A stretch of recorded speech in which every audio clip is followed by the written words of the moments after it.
Welcome to the first episode of Beyond Great with David James. Today, my first guest is an extraordinary human being who has traveled the world as an adventure seeker. He's a professional skier. He's ridden his bike across the country, climbed the tallest mountains. He's an activist, a political lobbyist for protecting our winters, land conservation. He's an ultra marathon runner. He's a rock climber. He is my dear friend, Mr. Brody Leven. Welcome to episode 1 of Beyond Great with me, David James.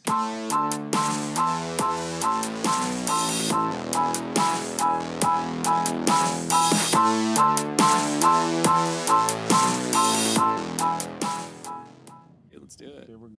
Cool. Brody Leven. High five. First episode. We fucking did it, dude. We're doing Pumped. We're in downtown Salt Lake, making our way. How you been, man? it. I've been good. I've been gone, like physically gone from here, but you know, You're always gone. It was like 90% of the last couple of years I've been gone.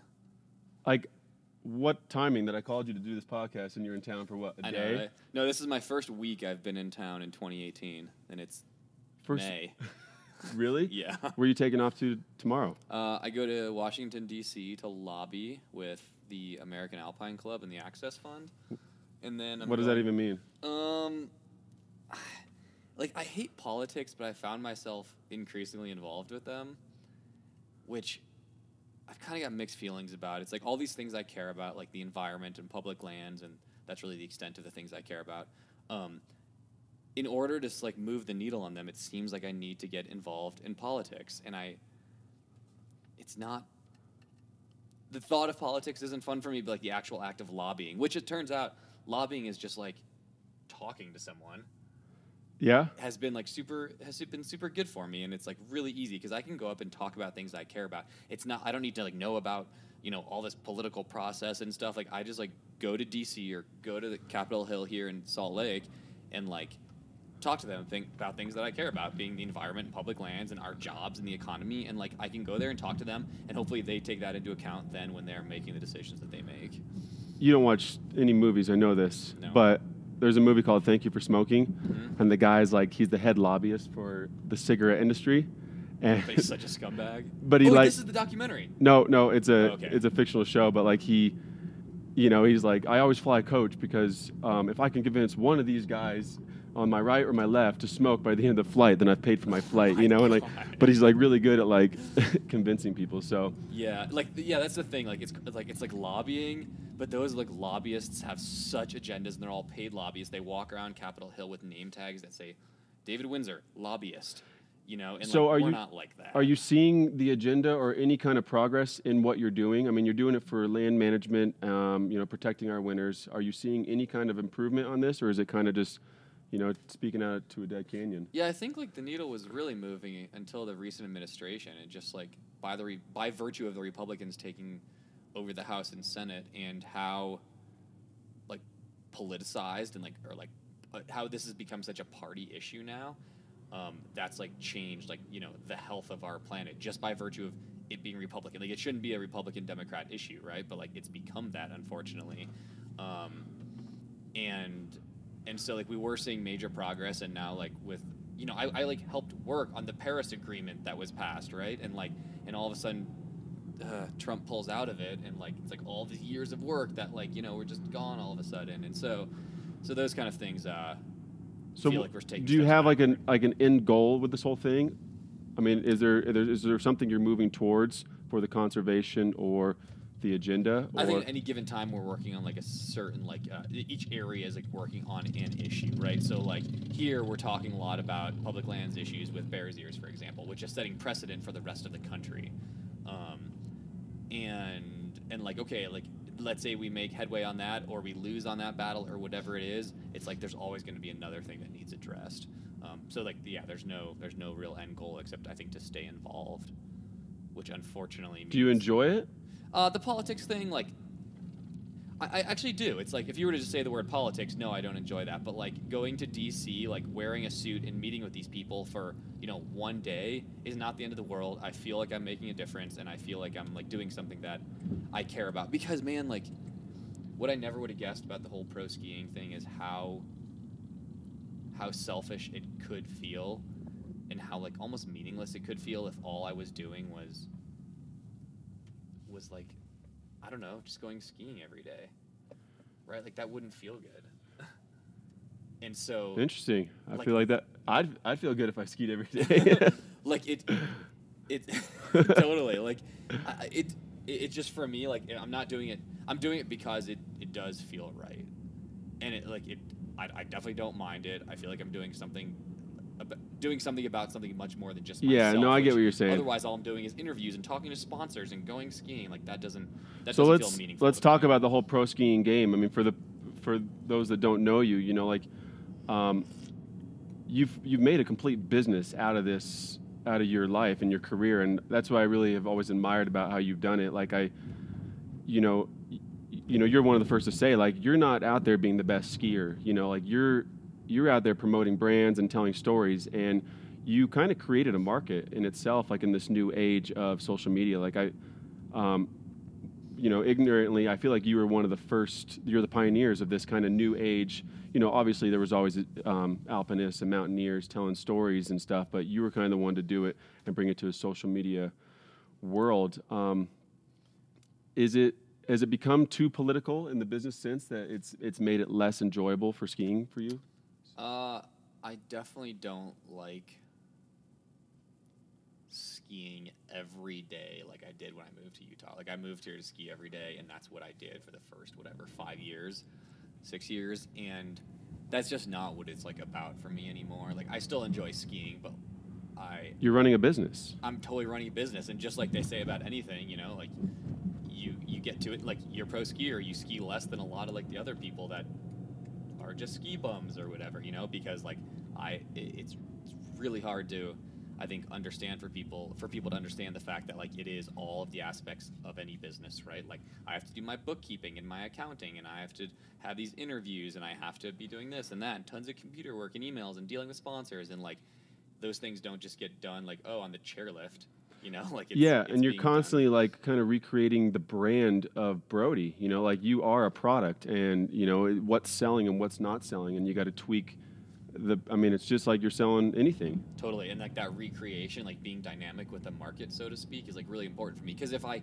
can't rely on my amazing ski skills because I don't have them, and no matter how much I've tried to hone them, like I just don't have them.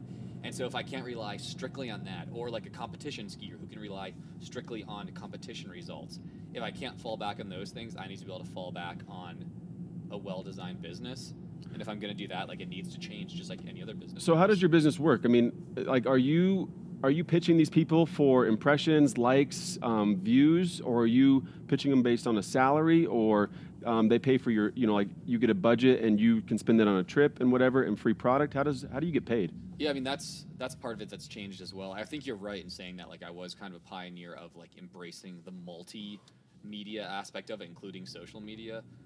And I'll be the first to say that because like that's how I was able to do it. I came to sponsors, you know, when like the times that you were talking about, I went to sponsors at the trade show and I'm like, hey, look, I'm a nobody. I'm not that good at skiing, but why don't you pay me based strictly off quantifiable value? So like for every 1,000 views that a video I get to make, you pay me $25.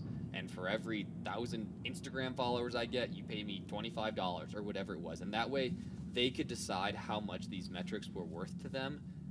It was totally up to them. And then they paid me that. And that's how I like got started, because that was going to incentivize me, because all these like old ski contracts used to have photo incentives and like things that were incentives for you to go out and shoot or for you to do this or that. And so these are incentives in that fact, or in that way. Like I was going to do what they valued most because I knew I would get paid for it, and they were going to get what they valued most. So it was like win-win. Eventually, I think I proved myself. I was able to. I had a name that was more recognizable, and so I could take a step back and be like, okay, listen, based on the work that we've done together, or the work that I've done with these other brands now, you see what I do on a daily basis, and then quickly move to like a more salary-based thing, and then plus I get travel budget, and you know the trips paid for and that kind of thing. But it's salary, just knowing that I do this all day, every day, and so they want to get behind that because they know like the exposure that I'm creating for them. So I know you just lost your biggest sponsor, and so what was kind of their reasoning behind this? Because you came into Solomon and you were their first 4-season athlete, correct? Yeah, that's right. And so was the content no longer relevant? Was it a direction that they didn't want to move towards? I mean, what was the reasoning behind letting go, the brand? Yeah, I wish I knew. It was like such a big deal for them to bring me on as a 4-season athlete, because like they always had the best skiers in the world and the best runners in the world, and they were bringing someone on who was mediocre at all of these things. But I think in that way I was more, I don't know, relatable to like everyone. Yeah. Most people aren't the best runners or skiers in the world. They're like, oh yeah, I like to ski in the winter and you would run in the summer. You go on an adventure and kind of share it with everybody. And Totally. so people that can't hike a mountain, like, dude, I'll never hike Denali. I'm a better skier than you, but I'm not going to hike Denali. Fair enough, dude. So true. I want to. Yeah, it was kind of interesting for me to kind of go in the world of what you're doing, because some of the shit you're doing is crazy to me. Like, dude, you hop on a bike, and I don't even know. You bike for across the country. How you keep your mind in a mental state to keep motivated throughout all that? Was a lot of it business driven, or were you really enjoying the journey the whole way? Yeah, that's specific. When I rode across the country, that was like right after college because I had nothing else to do. There was no business driven in there. Or the pedal to peaks, or. But what I did after that, I came home, I started a blog because I finished that bike ride early across the country, and so I started a blog, and I just went through my journal that I kept every day while I was biking across country, and I just put it into a blog, word for word.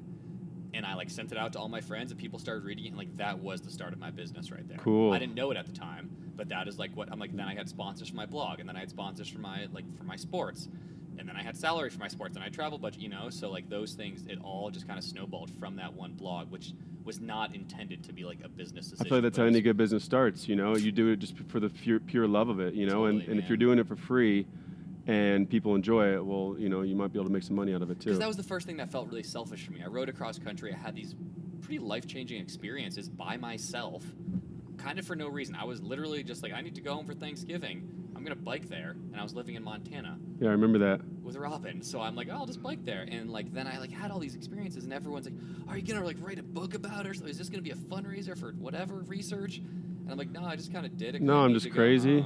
And so and so So do you really enjoy, do you enjoy the grind? Do you enjoy the misery? Do you just enjoy biking that much? What draws you to this lifestyle? I don't enjoy biking, but those two things, I definitely enjoy it's gotten to the point in skiing where I enjoy the uphill maybe actually more than the downhill. I get that. I feel like one of those things, I've watched a lot of your videos and stuff, and when you are suffering and going through, a rainstorm of 6 days in a row and just miserable on the bike or hiking or camping, windstorms, you can't even ski. Right. Those are the trips that you come back from after it's all over and you're that was awesome. Totally. And while you're there, it sucks, right? That's that when you're fun, in the heat of it, it sucks. But that is a sick house. I wish everyone could see it. Yeah, so it's, and I definitely, I love that. I feel like the more miserable at the end of the day, the more you reflect on how great that really was, and it kind of puts into perspective the simplistic things that you have in life of turning on water and lights, and it kind of brings it all back together, how easy life really is. I'm going to the Republic of Georgia, the country, later this week for almost a month. Watch out for those ski lifts. To try. Did you see that? Dude, that was crazy. And so I'm trying to ski this line there, right? I'm going there for almost a month to try to ski one couloir, and there's logistics and all this language barrier stuff, and I got to figure out how I'm going to get fuel there because they don't have the same kind of fuel for the stoves, and it's how am I going to get to the mountains? Am I going to have horses? Am I going to have porters? Am I going to carry my own stuff? And all of this stuff, and I don't need to do that at all. None of my sponsors you better go somewhere weird this year. Yeah, how do you find these trips? Are you trying? I feel like you're trying to do something no one else has ever done, because otherwise it's just a common theme. It's what's relevant, and that's a big part of it. And that's not for the sake of the headline. We'll say Brody does something no one's done before. That's just that much more appealing to me. I love to be able to Google this mountain and find nothing about it. That is really cool for me. Not because whatever that's associated with it, the notoriety or whatever. Because you know what, I'll probably fail, because that's what happens on these things when you're hanging it out there that far. But I would rather spend all this money, all this time to try to ski this one line somewhere that I want to go. I view skiing as a way to see the world and a way to interact with the world, right? And I would rather do that than like buy 5 or buy 5 seasons passes. For and just go sure. skiing here every day because it's How not do you about that for me. like? How do you anymore. pick a partner when it comes to all this? Anyone, do you anyone willing to come? anyone who's crazy as Literally you? anyone. That's awesome. No, that's the funding for the trips and finding the partners those have become the hardest things for sure. Because as the skiing gets more and more technical, like this is there's a reason this thing's actually tried to be skied before, and it hasn't gotten done. So what is this thing? It's a giant couloir off the highest peak in Georgia that I just found on Google Earth one day. What's the highest peak in Georgia? It's called Shikara. It's like 17,000 feet tall. Shikara. It sounds like a god character or something. It's huge. It's on the border of Russia. So if you drop, the summit is the border with Russia. So if you drop north off this thing, you go into Russia. If you drop south, you go And wait, into what's the Georgia. elevation? Like right around 17,000 feet. Jeez. What's the highest peak is Denali the highest you've done? It is, yeah. I've been like right around that What's altitude. that, 20? Yeah, a little over 20, yeah. So I've like done lots and like Didn't you like have 2 left boots or something in Denali? I had 2 different size boots, yeah. And you did the trip that way? Yeah, like one was a full shell size bigger than the other. That sucked.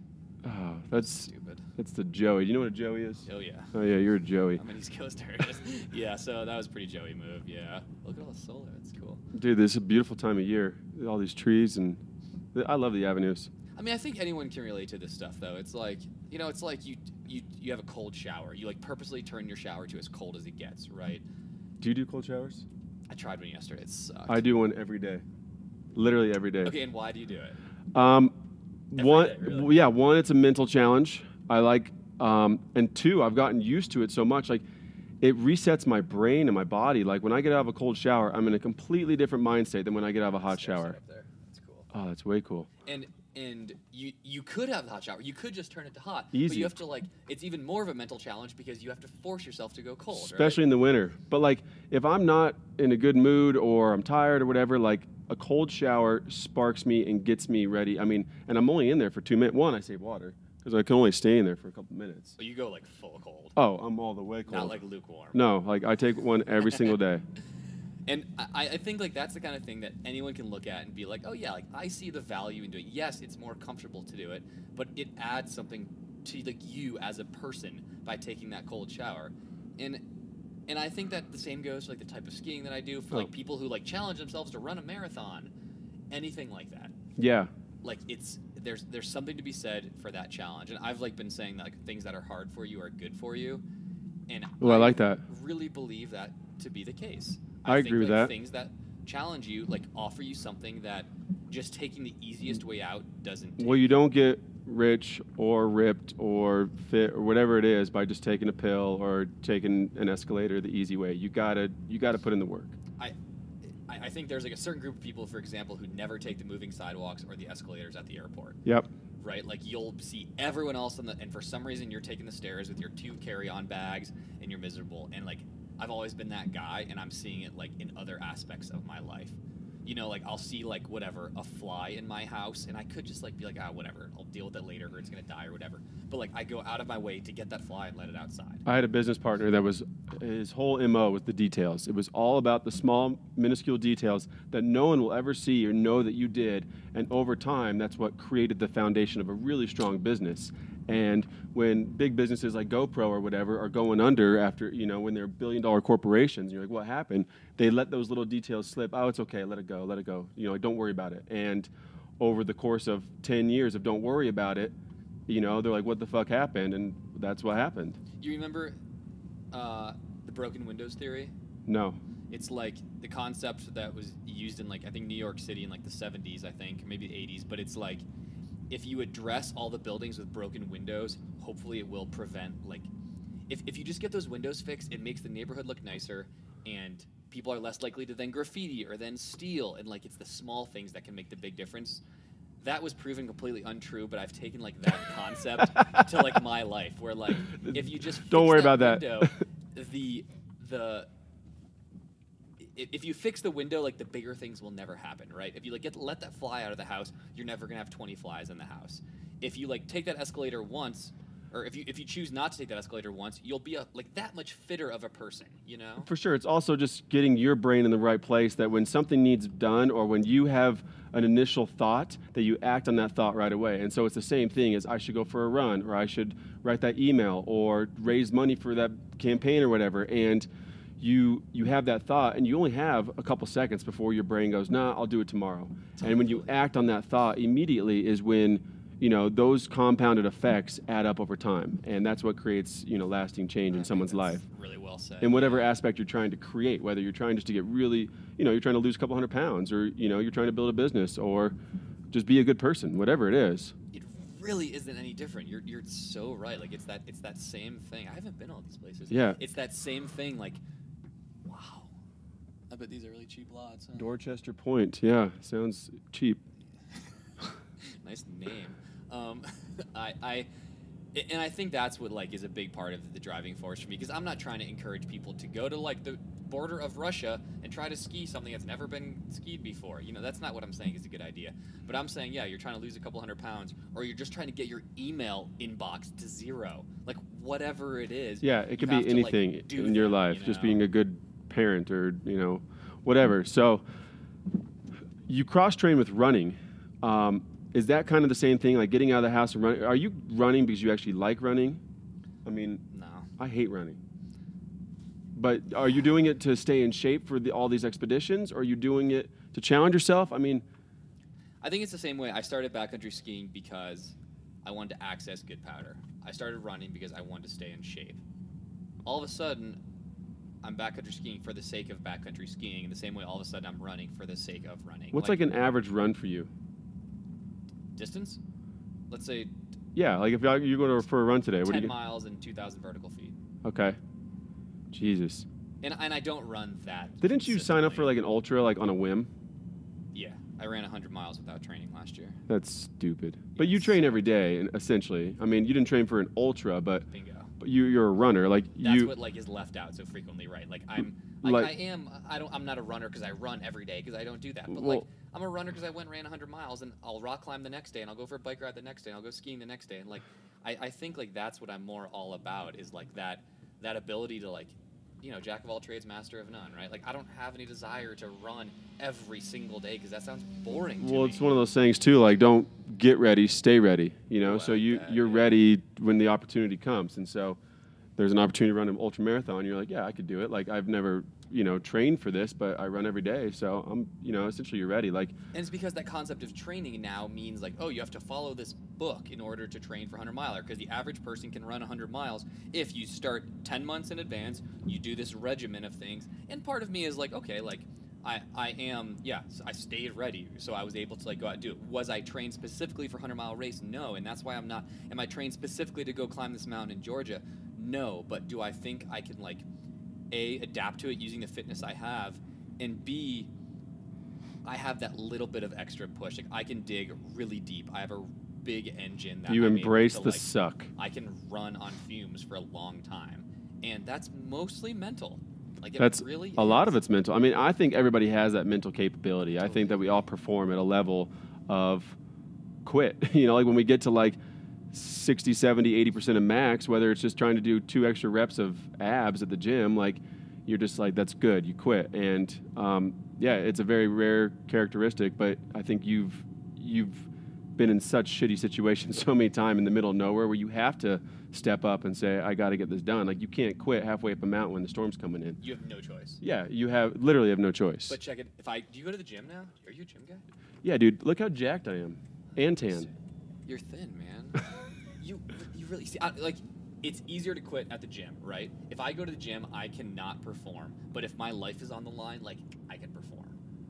Like, easily, yeah, right? For sure. I mean, there's a different instinct in it. Is this a lane? I feel like I'm just in the bike lane. It's legit, yeah. All right. What was I gonna say? Perform at the gym. Yeah, I don't remember. But when your life's on the line. I really feel like my equilibrium is sitting on the couch.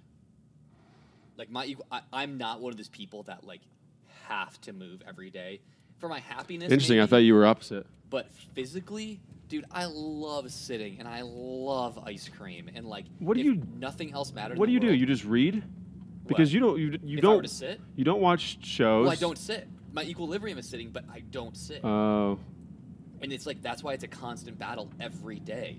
Because like I don't watch TV, and my equilibrium is not TV. It would just be like sitting and reading a magazine and eating ice cream and cookie dough. But like, that is where the mental part comes in for me, because like I know that I won't be in my happiest self. Like the days where I have so much computer work to do, man, like it's so easy for me to just be like, I think this is legit. Yeah, I don't want to cruise. Oh, right, okay. The days where it's like, I'm like, all right, I'm going to be most effective today if I don't go outside and I just work on my computer. I end that day so miserable, as opposed to forcing myself and going to run 6 miles and just being like, all right, today wasn't a total waste. Did I tell you I'm signing up for a marathon? Or I did? Yeah, you did, yeah. When is it, you said? October. The longest I've ever run is, I think, just shy of 6 miles. I hate running. I absolutely hate it. So once again, this is one of those things where I'm just completely going to challenge myself and put myself in a situation of suck, so so I can, know that I can push through that kind of thing. My buddy did this with a race last year, hated running, trained for it properly, right? Ran the race, and hasn't stopped running. I feel like I'm going to get there. You think that'll happen? I've been running 3 miles a couple times a week, and I'm actually enjoying it. I mean, I haven't hit double digits, 3 miles is nothing. It takes me, 30 minutes maybe, but I'm, so I'll see when I get a little deeper into it. But it becomes like part of like your lifestyle. It really does become a lifestyle. For sure, there's some good thinking involved too. Totally, man. Like I think my best idea, one reason I can't run without my phone is because I miss so many opportunities to write down in my notes good ideas that I have, right? Oh, dude, I'm the same. I write so much shit in my phone. I stop running so frequently, or tell Siri to take a note for me, because this is when my mind actually goes. My mind isn't going when I'm just responding to emails at home, right? Or when I'm in these life or death situations where it's okay, I need to be fully present right now. But when I could do something pretty monotonous like running, no matter how hard you have to dig, it's where my best thinking happens. And it's the same reason I listen to podcasts while I'm running. I don't listen to music. Same. I'm the same way. Because if I listen to music, I just tune out and I start thinking about stuff. And a song comes on that isn't motivating. You got to skip the song and you got to find the right rhythm and stuff. Totally. And when I'm in a podcast, I kind of get lost in the story. And I'm I'm learning something. I'm using my brain. What podcast do you listen to? Oh. Beyond Great with David James. Check it out. I listen to most of the NPR podcasts. And then I listen to most of the podcasts that you'd expect a pro skier listen to, being all of the Alpinist and Outside and Rock and Ice and all the climbing podcasts. I like Rogan. Yeah, he's not your style. Yeah, he's not your style. I don't like I have a hard time with the podcasts that the host started the podcast to hear them self-talk. Interesting. I don't listen to a podcast to listen to the host. I listen to the podcast to listen to who they're interviewing. I think Rogan's a great interviewer. He takes I haven't listened to him in a long time. Unbiased approach. I'm thinking more who's the 5 minutes a day guy, 7 minutes. You know what I'm talking about? I like the Tim Ferrisses. Yeah. I understand they have a lot to offer, but I'd rather read their book than listen to a podcast where they're pretending to interview something, but just kind of more reflecting on themselves. I don't know I haven't listened to Tim Ferriss in a long time either. I don't know if that's him. I'm not a Tim Ferriss fan. I think he's kind of got I like his books actually, but I think he's kind of got this cult following. Yeah, totally. Mark Maron, those guys. But I love Rogan. I got into Rogan for the hunting aspect. He has a lot of hunters on there. And now you're a bow hunter. I'm a bow hunter now. Full blown. Do you wear camo? Yeah. Or do you wear orange? I don't know when you're supposed to wear camo, when you're supposed orange to is hunting with guns, because a gun you can be 400 yards away and see something moving in the bushes and be like, oh my God. But do hunters honestly just shoot the first thing they see that moves? Stupid ones do. Yeah. But then why aren't you afraid of animals running away because you're wearing orange? Or you are, but you just rather... Yeah, but, with a bow, dude, that's the thing. I could shoot a deer from 300 yards away with a rifle. With a bow, the hunt doesn't even begin until I get inside of 100 yards. I won't take a shot outside of 30 or 40 yards. That's still, I'm picturing half a football field. That's, wow. Dude, but to 30, 40 yards, that's from here to that tree. To get that close to an animal that its only job is to survive. Yeah, I want to talk about that for a second. What are your thoughts? Dude, it's the most primal spiritual thing I have ever done in my entire life. And it's really hard to explain that. And I would have called bullshit on someone. But it's such a respect thing. You really, really earn that kill, and it's way more powerful, obviously. But like, if you're swiping something at the grocery store, like just a plastic container with, a steak in it, like, and you have no idea where that came from, I don't know. Like, it's to be able to give thanks to that animal that I worked for, 6 days straight, and I walked 10 miles a day with like 40 pounds on my back, like, it's I can't even explain it, Brody. It's I completely like I had a friend who got into elk hunting this year with only by bow, and like hearing the tribulations they go through in order to make that happen. I get that. It's just like where my understanding stops is like, and then you kill it. I understand the whole, like, I understand how hard it is and how it's better than like buying meat in the store, and I understand like why you'd be, how intimate it is with the animal and what the struggle is to like find and get that close to it, and I understand like wanting to challenge yourself to do that, but then having to kill something at the end of it is where Does this go? Send it. This is sick. That's where my like understanding kind of stops a little bit, because I'm like, yeah, can't you have all those experiences the same way I do? Like, I'm out there, I get this close to animals too. Like, I had a grizzly bear on its hind legs, like roaring at me this year, and like that was a really special experience. But was I inclined to kill it at the end? Like, no. Well, of course not. But I mean, you don't eat meat. First of all, you're a liar. The first thing on your website says, I have never eaten meat ever. Is it really the first thing? Yes, you're a liar. Do you know what I'm talking about? Yeah, so other podcasts I like are like Limetown, S-Town, Crime Town. You confused fried plantains with what? Ground beef. Ground beef. Ladies and gentlemen, this guy, they switched the signs, ground beef and fried plantains. A lifelong vegetarian. Can't tell the difference between. And Robin, what did Robin say? These fried plantains are really good. He goes, that's ground beef. He just took the signs and then switched them over, and he's like, that is how they're So technically you've been a vegetarian for like 10 years. Yeah, max, dude, yeah. You're a liar. Never eaten meat on purpose, ever. I was like, that ain't true. But yeah, I don't know, like the aspect of killing it, like that's the whole, comes down to that moment. Like, dude, when you're taking a life, like, dude, I don't take it lightly. Like, totally. I'm in the gym training for hunting. Like, really? Yes, I am there to like be able to pack out an animal and get it to the cooler or the car before the meat spoils. Like, to give it like, I'm not going to take an animal and then hope that it doesn't spoil, or like, I'm going to take everything I got. And I want to get to a point where the only meat I eat is the meat I hunt. That's cool. And that's where it's subjective, as far as like, you could take that same fitness and go climb a mountain or go run 100 miles or whatever it is, and you're choosing to do it like hunting, right? For sure. And that's just like a matter of preference at that point. I'm like, yeah, why don't you take that fitness and do something that doesn't kill an animal as opposed to something that does? But I don't actually like say this to people. Like, I can just say this to you. Oh, we're right? back. It's hello, back to Deutschester almost. Yeah. I think like, that's just like a matter of preference, and like, yeah, I could give you a hard time about it, but like, do I agree with people hunting their own animals given they are going to eat meat? Yeah, that's better than going to the store. It's way better than going to the store. And and the thing with hunters is like, back to your agenda, like land conservation, like, dude, this is true. The Rocky Mountain Elk Foundation, they put in, hunters have an 11% tax on guns, bows, clothing, any equipment that has to do anything with hunting. There's an 11% tax that goes right into land conservation, and it raises $350 million a year through that one foundation.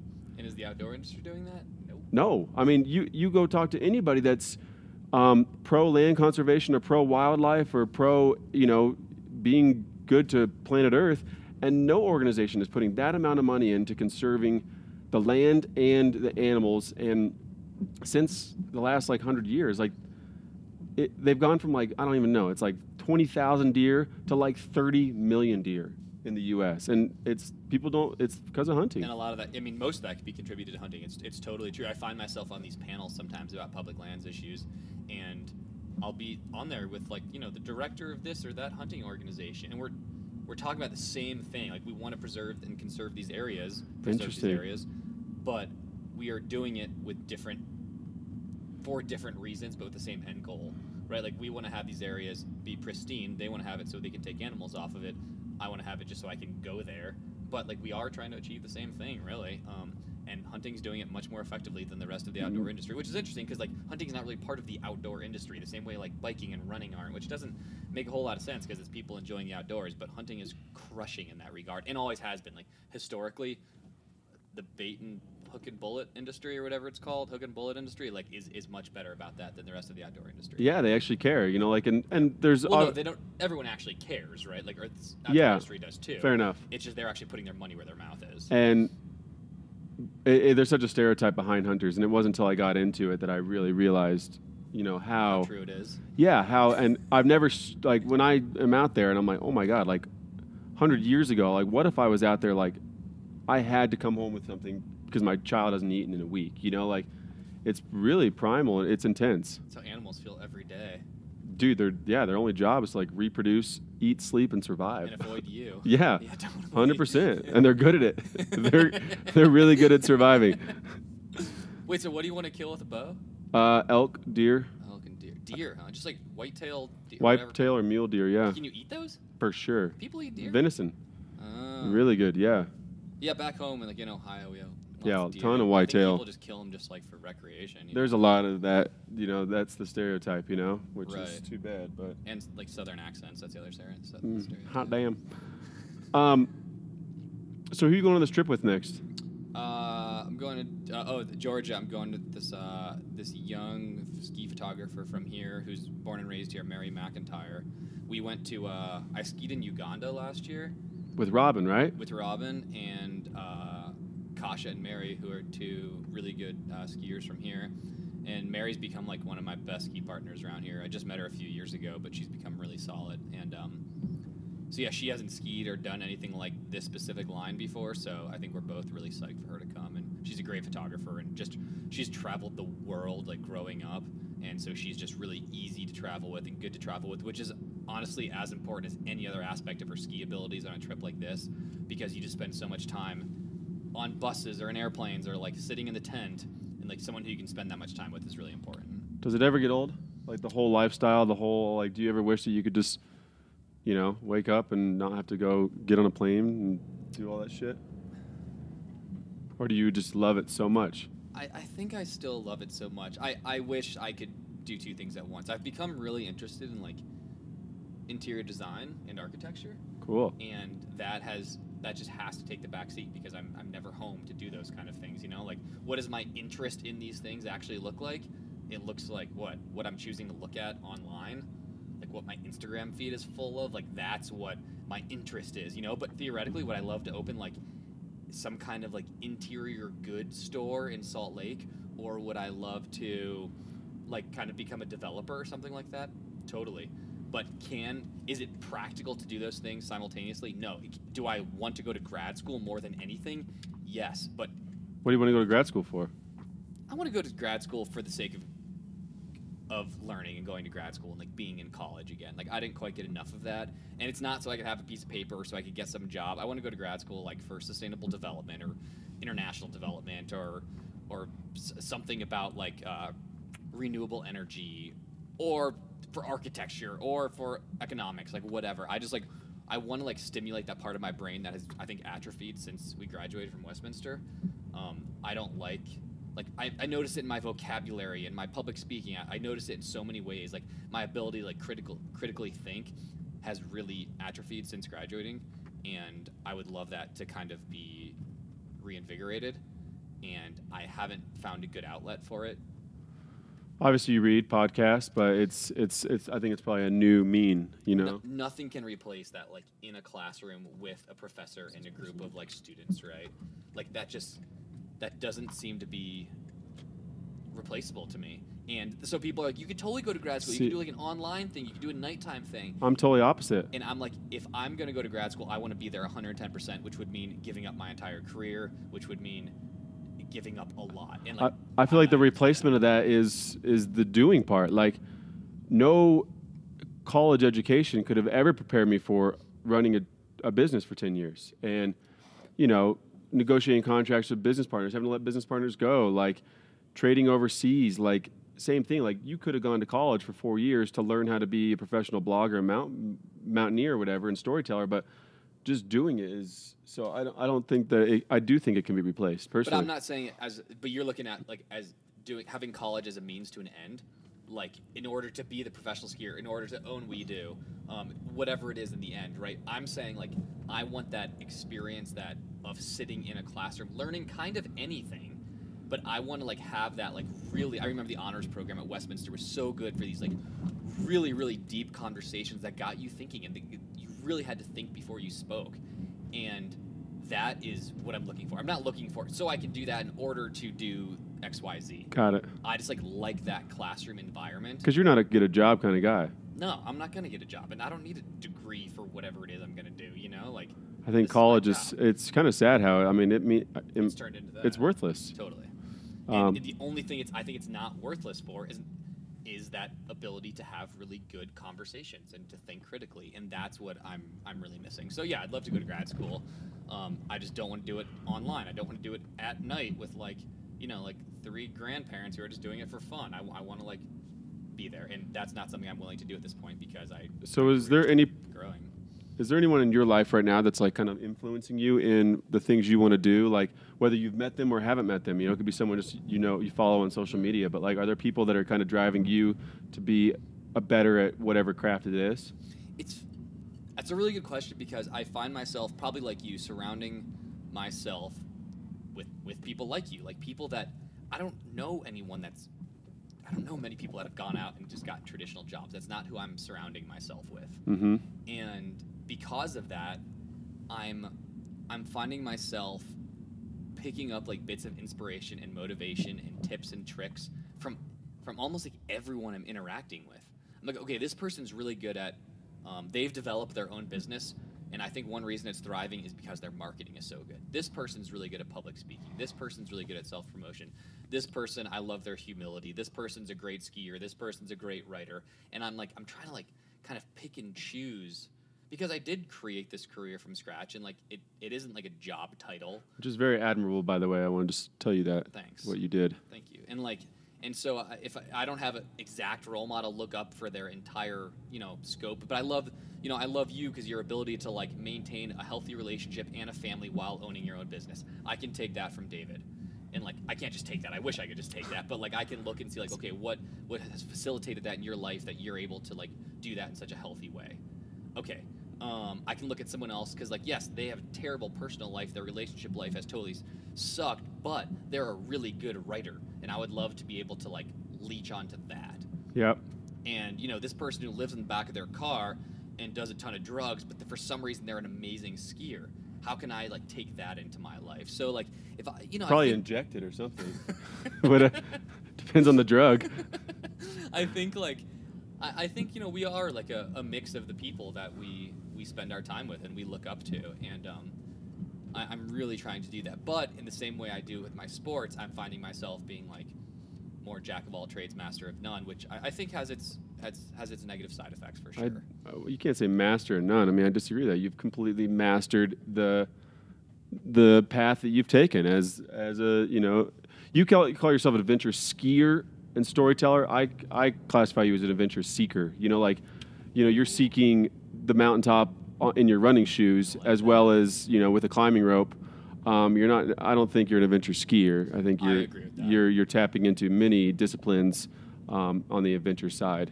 And I think a year ago, if you would have asked me if I had mastered that, I'd agree with you. But all of a sudden, look, I get dropped by one of the largest brands in the outdoor industry. That's business. That's business. And I don't get picked up by anyone else. That's just like painful. Yeah, but that's kind of I get that. That's definitely. That's where I feel like, I thought I was crushing. Is it a hit to the ego or is it a hit to the bottom line, the dollar amount? Both. It's a big part of this, and I think that's one reason why it's adventure skier too. And I make sure to always be like, oh, Brody Leven, pro skier, is because like that's out of ego, and the fact that I get dropped by these big companies, and you know what, like, could I get picked up by some small ski company and some small apparel company? Yes. Like, have I had offers from them? Yes, but. Again, for the ego and for the bottom line, I find myself like, oh, it's Patagonia or nothing. Well, maybe you start negotiating, deals with these smaller companies for equity in the company, and in 10 years, this company actually does pretty well, and you make a lot of money. Right. I thought that car was going to hit that person. and she's like a little too She doesn't even realize it. senile to know she was almost just hit by a trailer. Yeah, She's got her compost out though. Good for her. Good for her. We've been doing compost too. Yeah, I agree. I think in the outdoor industry, you have this opportunity where, okay, you're coming up as an athlete, you work with the small brands to kind of get your footing because the big brands don't have any interest in you, right? You get to like this apex where you're working with the biggest brands, you have a ton of interest from the big brands, your name is out there, you're doing tons of work, it's great. And then you're a legend where you can work with the small companies again, no one cares. Now you're just the David Windsor, and yeah, you're sponsored by whatever small ski company, but you're still you, and everyone knows it, and you're going to help that small company grow. I'm not to the point where like I could work for some small ski company and like really help them grow by virtue of who I am. I could help them grow by my business sense, but is who I am going to really blow them up? No. I need to become like, the Brody Leven before I get to that point. And so right now, I liked to think that I was more like at that top where I could be working with the large companies. I'm on this like growing trajectory in my career, and I want to work with a company that's going to help me get there, because once I get there, I will help them, right? But so did Solomon give you any kind of incentive of what wasn't working for them? I think there's what they said and what I think is the truth, and I think those are two different things. They said they thought I wasn't being part of like the family or team aspect of Solomon, which was really easy to do when there's no other athletes that live here and there's no other athletes on the team that do what I do. The other athletes are like getting together, and like they said they felt like there were the projects that Solomon did, and then there were the projects that Solomon was doing for Brody. And I'm like, yes, because I'm going to go ski this first descent in whatever country, and there's no one else in the Solomon team to do it with, so you guys are welcome to sponsor the film, to provide gear, to be the exclusive gear provider, those kind of things. But like, how can I make it more of a Solomon project? And they were never able to answer that for me.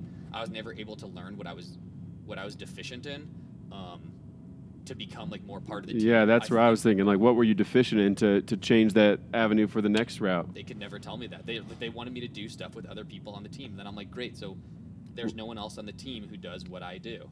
So what am I supposed to do? Yeah, I mean, they brought you on for the brand of who you were, and that you stayed true to that brand, and Totally. That's all you can do is, you can kind of become a slave to what the brand wants, or you can, create your own image, which you've done, and stay true to yourself. And that's what they signed me for, creating my own image, And so but things change, They're like, hey, there's this guy, David Windsor, and he lives in France. And he does what you do. You guys should go on an expedition together. I'm like, oh, yeah, you can just pick up and go with anyone and just, I was kidding when I said you can take anyone. You like build these relationships over years For sure. to the point where you can trust someone. You got to have a good partner. And like, they're like, yeah, so why don't you go with him? And I'm like, because I don't know him. And they're like, oh, see, you're not a team player. And I'm like, oh, my God.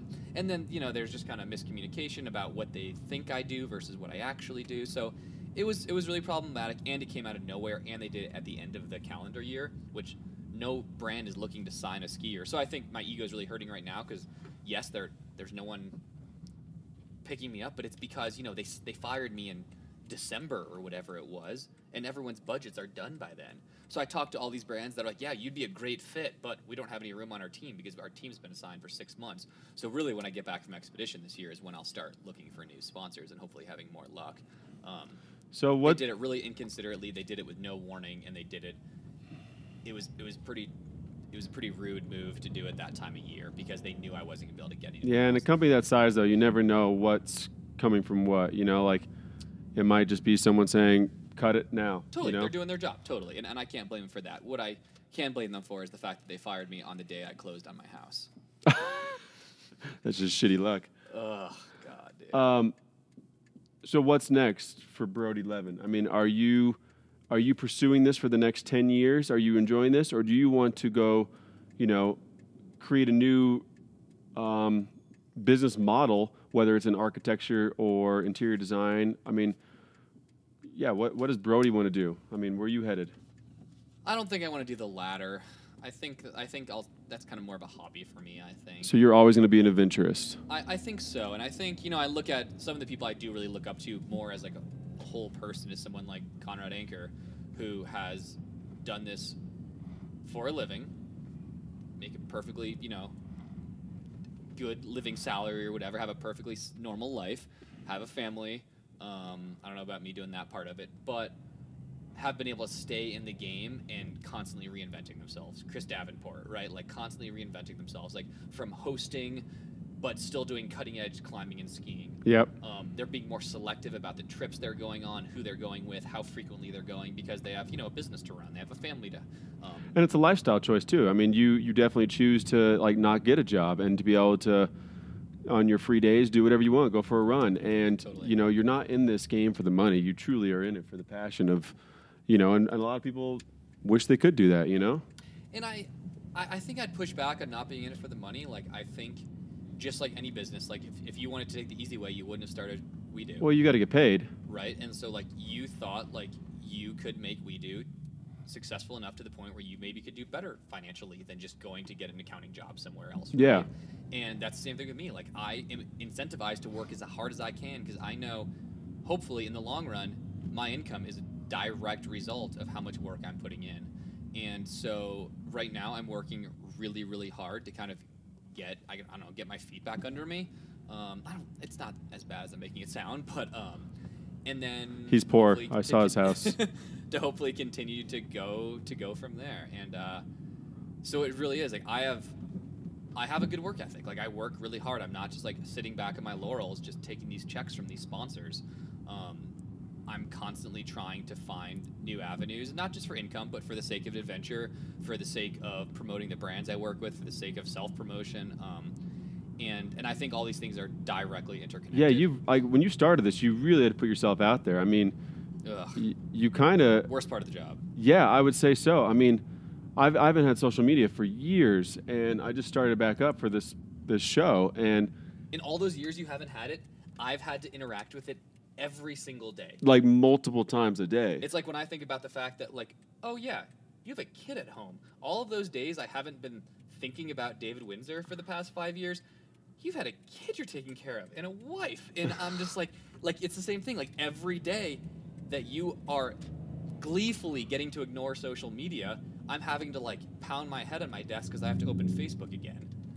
That's not fun. Like talking about yourself this much is not fun. And I've really tried to change like the very much monologue, because it's not much of a dialogue. I mean, social media is a two-way street, but I've tried to change the dialogue to be not just about myself. You can't turn in here. I tried it yesterday when on my bike. It didn't work. It says Main Street, but it's just a parking lot. And there's a turning. Yeah, I did it yesterday on my bike. I was real confused. Jesus would be upset. My condo's right over here. You can drive past it. And so it is. I've tried to change it. It's not like, but you know what? Like my social media has really suffered because of it. I'm not growing my following too much anymore because like I'm having these slightly more difficult conversations. I'm talking a lot about the environment, talking more about politics, things that are polarizing. I've lost tons of followers, but the ones that are following me are like real. They get it now. Like they're interacting, like they are, whether it's they're vicariously living through my adventures or they're using it as a sounding board for their own platform or for their own agenda, whatever it is, it's real. And I don't enjoy social media, but I'm making it. That's funny because it's your life. It's part of my life. Like I think it started. Go straight. It's a huge part of. It started as being a huge part of my career, and now it's just like part of it. Like I do 2 interviews a week. Like, is that a huge part of my career now? Yeah. Like interviews with who? With what? Podcasts, magazines. Like, hey, we're doing a feature on like the best backpacks. What's your recommendation? Like that happens a couple times a week. And like, does that add up to being actually a substantial part of my life between scheduling those and actually making them happen? Totally. Is writing blog posts for my sponsors a big part of my life? Yeah. So are you getting paid to do all this stuff, or are you doing it for exposure and just different means and different channels? Yeah, it's a case by case. Like every interview, yeah, I don't get paid for interviews usually, right? Like, is it if they call me and ask me for the best tent or whatever? Yeah, totally. It's just that's part of, because then Outside Magazine has best tent of 2018 recommended by pro skier Brody Leven. Got it. Right, and like, is that more beneficial than the half hour it took me to have that phone call? Probably. I mean, than getting paid for that half hour? Yeah, totally. But so do I consider that all work though, and a part of my income? Yes. Am I directly getting paid for it? Not necessarily. But I've had to kind of supplement what I thought being a pro skier meant And as it turns out, when I look at some of the other pro skiers and how they ski for 6 months a year every day, and the other 6 months a year they sit on the beach in Costa Rica, is that what I personally want? Is that a fulfilling life for me? No. Is the other alternative to being a pro skier, meaning you get paid a little bit of money by 1 or 2 sponsors a year, and you live super frugally, and you're able to ski every day? Is that fulfilling for me personally? No. Is that fulfilling for lots of people? Totally. Totally. That's not what I'm looking for. Well, you've done a good job about positioning yourself too. I mean, you own 2 properties to put yourself in a position to have equity in your life, so you can actually Right here. you can make money on your money. Hopefully, yeah. I mean, you. am I probably one of the only professional skiers to have a 401k that I opened myself? Probably. Because I'm a corporation. I have to pay myself with the payroll and all this stuff. And am I trying to treat it like an actual business? Yes. And is that just for the sake of having a real business and because I went to business school? No. It's because that's what I think is the smartest thing to be doing right now. Because it's no longer just me and I can if I don't get paid this month by a sponsor, whatever. It's I'm 30 years old now. Do I have to address these things? Totally. Do I have an accountant? Yes. Turn left here. Yeah, I mean, but that's the beauty of what you've done. You've created a sustainable business model. You're not out there skiing, doing dope stuff, and hoping that, because you're throwing a 3 off a 60-foot cliff, that someone's going to pay you for it. It's sustainable because as long as I keep working, right? Would we have ever gotten bought if you didn't keep hustling and trying? Maybe not. Yeah, no, you definitely. You're in it for the long game for sure. It's not once again, a get rich quick thing that everyone's trying to do. Like whatever you said, you put in the work. You should go straight here. Actually, I just changed my mind. The harder the suffer, the more the reward, or whatever you were saying. I think that's right. Yeah. Where are we going? We're to my condo. I just want to show it to you. Oh, okay. That's cool. But you got to go straight because I have the construction here. Yeah, guy on a bike. Good for you. Yeah, chain wall. You hipsters. Do you still ride a fixie? Yeah. God damn it. Yeah. I like fixie super hard. It's not cool anywhere else in the country, but it's still cool in Salt Lake, so I still do it. Light at the left of the light. Do your jeans get tighter when you put your bike on? Just instantly. Yeah. Yeah, I mean, and all these things, I'm no different than anyone else in that regard. Whether you're working for someone else or working for yourself, it's just, I'm pretty much just explaining the hustle that we all have, especially millennials, right? I don't think I'm better than working for someone else. I'm not above that. It's just a choice that I've made, and have I had to make sacrifices for it? Totally. And is it something that I have to be really passionate about? For sure. But it's also something that is important to me, and is we only get this one life, so why would we just give into something that we're not truly into? And am I truly into social media? No. But is it part of a means to a greater end for me? Yeah. I love it. Are you hands on with We Do It All anymore or no? No, I sold it. Zuvi's the new name of it. No, I sold it, I don't know, 18 months ago. And you have nothing to do with it now? No, I stepped down last April. So it's been about a year. Is it crazy are you keeping up with it, what Zuvi's is doing? No, it's kind of funny. When I walked away, I was I was completely done. It was 10 years, dude. And so I was when I was done, I was done. And people ask me all the time, what are they doing? I'm I have no idea. And I just don't care anymore.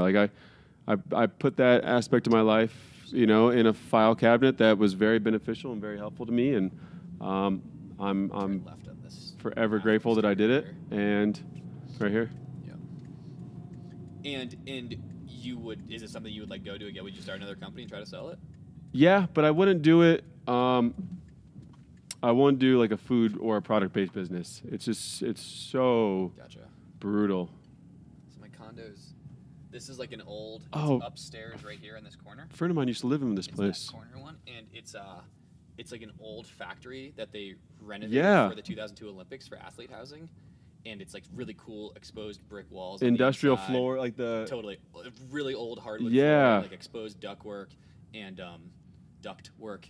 And it's really it's the coolest condo building in Salt Lake. Dude, I love that. You can go. Yeah, I'm there. Brody. In this street school. Thanks for joining me today, dude. Yeah, dude. That was awesome. I'm so glad to have seen you. High five, dude. It's been too long. 5 years. Yeah, for real. That's wild. Appreciate it. Brody Leven. Where can we find you? Everywhere. online. Fucking everywhere. In the Jesus. mounds. BrodyLeven.com. All the social medias at Brody Leven. Thanks, man. Yeah, thank This is you. Beyond Great. David James.